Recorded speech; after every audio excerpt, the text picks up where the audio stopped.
ඔහුලපින දෙකල්වල් පර්වතය මහාරා බුදුපිළිම ලක්ෂිකට වඩා නෙල්ලා තියෙන ලෝකයේ විශ්මිත සහ විශාලතම බව දුර්මයක් ගැන මේ තමයි ලෝකමෙන් චීනයේ හෙනන් ප්‍රදේශයේ ඊගන් යුර දෙපසිපිටි යුරිස්කෝ ලෝකුරුමයා චීන භාෂාවෙන් ලොන්ග්බෙන් කියන වචනේ තේරුම තමයි ද දෙගන් ගේට් එහෙම නැතිනම් මකර ద్వාරය කියන එක.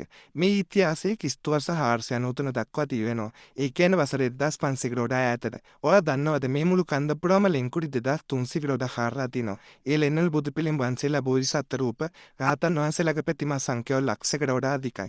හැබැයි මේ හැම දෙයකටම වඩා මුළු ලෝකයම අවිත කරන වටිනාම ස්ථානය තමයි ෆෙන්ෂියන් ලෙස හඳුන්වන මේ විවෘතලනේ. බලන්න මේ මැදින් නෙල්ලා තිබෙන්නේ ලෝ ප්‍රසිද්ධ වෛරෝචන බුද්ධ ප්‍රතිමා වහන්සේ.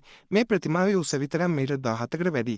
ඒ විතරක් නෙමෙයි. මේ ලෙන් බිත්ති පුරා පුරාණ චීන වෛද්‍ය ක්‍රම සංගීත භාණ්ඩ සහ ඉතිහාසයේ ලියුණු ලේඛන 10 ගණනක් කොටලා තියෙනවා. වසර 1500 පුරා මහා යුද්ධ ස්වභාවික පස්සාවිදේ ආක්‍රමණවල විනාශ වුණා.